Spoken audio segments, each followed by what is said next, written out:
first diagnosed with cancer, I didn't believe it. 3 years ago, after experiencing flu-like symptoms for several weeks and getting worse and worse, I was given a biopsy which revealed I had non-Hodgkin's follicular lymphoma. When my sharp, buttoned-down doctor announced this, my stomach knotted up. My world became consumed with tests, doctor visits, and constant research of my condition. A dark purple veil fell over my face.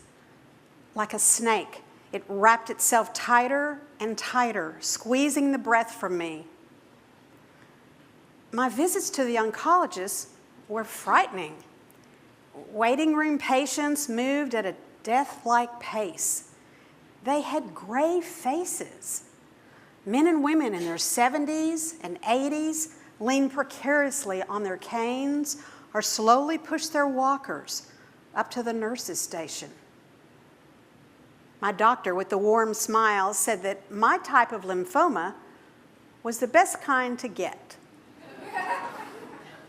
He didn't suggest beginning treatment immediately. Watch and wait, he said. Starting early does not guarantee that it would be more effective than waiting. This cancer is slow growing. You have lots of time. As he left the office, he added, lymphoma is incurable, but it can be well managed, like diabetes. The color drained from my face. What? I whispered to my husband as we left the building. Did he say incurable? Did I hear that right? Yes, but my husband said softly, trying to avoid alarming me. How can you be so calm and act like nothing is happening? I said. To me, the news was devastating.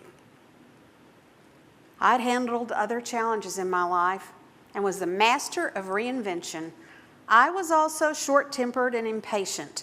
I tended to put people second to my needs.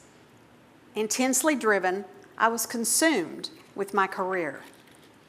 I'd never dealt with illness, though. I was not ready for this. I met with my doctor every 4 months, where he ran blood work and took a CT scan or PET scan. His nurse often asked, do you have any symptoms of lymphoma? Any night sweats?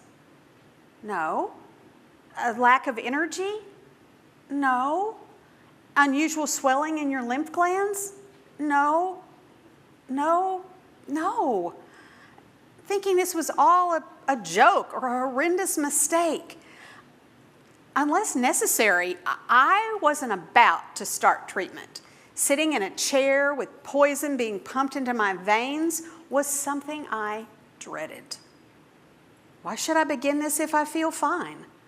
The doctor said my treatment would be mild, but I wasn't a fool. I read of the dangers of chemo and its side effects. Denial, I found, was powerful. I loved it. Unless I was preparing for an office visit, I pushed my condition out of my mind. My husband had a different attitude toward my diagnosis. He accepted it. Usually an alarmist who ran it over high winds, hurricanes, or impending disasters, he handled my lymphoma with self-control and calmness. He never let me know how worried he was.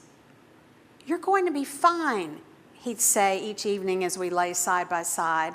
He was also a doer. On sleepless nights, he awakened saying, is there anything wrong? Can I get you something? He helped me fill out endless Medicare forms, accompanied me to all my appointments. And the days that I felt the most gloomy, he'd share a hilarious joke or story, making me break down into delicious laughter. Slowly, very slowly, from Jack, I learned to go with the flow. The positive energy he exerted was compelling.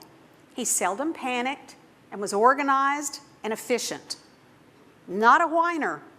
He was the perfect caretaker. One day I met a neighbor who led a weekly meditation group. When I told her I was anxious and resentful of my condition, she said firmly, "Anger often comes from fear." The words stopped me in my tracks. Some days I was so overcome with fear and what ifs, I couldn't get out of bed.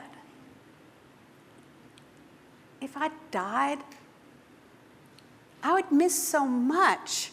My son's wedding and holding his newborn child, watching my daughter in her studio create magnificent paintings, and also I'd miss the daily love and comfort from my husband. I needed another outlet for this anger and resentment and worry. I turned to meditation. Breathe deeply. Imagine a strong light entering you, blasting away the cancer. Close your eyes and pretend that soft green moss is growing on your skin. It pushes its way up between your toes and then crawls up your shins. This moss feels like velvet. It is filled with protective nutriments, said my teacher. Listening to her, I thought, this is crazy.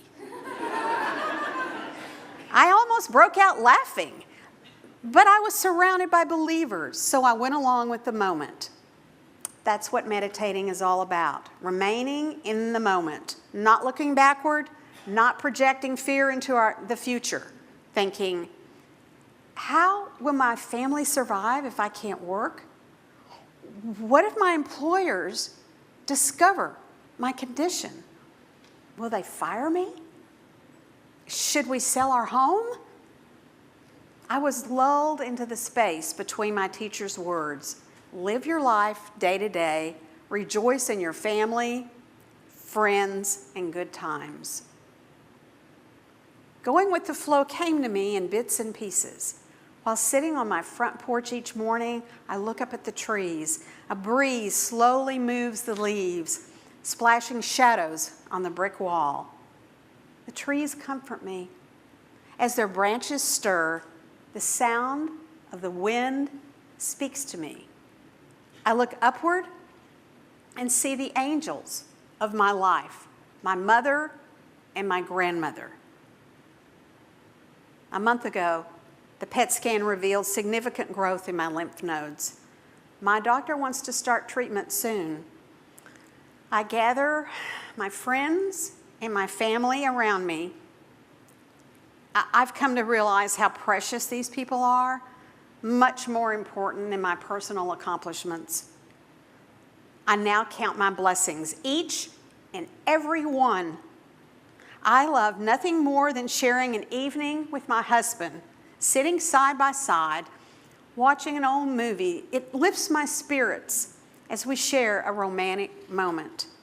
I also revel in my grandchildren. Their snub noses and wet kisses make me tingle. My heart leaps with joy when I hear them in the morning. They run barefoot over the floor, thumping down the hall like baby rabbits. These are little things, but somehow they have become huge. Just recently, I found an old Raggedy Ann doll belonging to my daughter as a child. Come treatment time, I'm taking that doll with me, cradling it in my arms. I don't care what others say. This is my moment, and I'll express it any way I can. I'll wear headphones and listen to Carly Simon. I'll also meditate to myself, muttering my mantra. If they place me in the corners because I'm speaking too loudly, that's okay. I'll consider that a blessing too.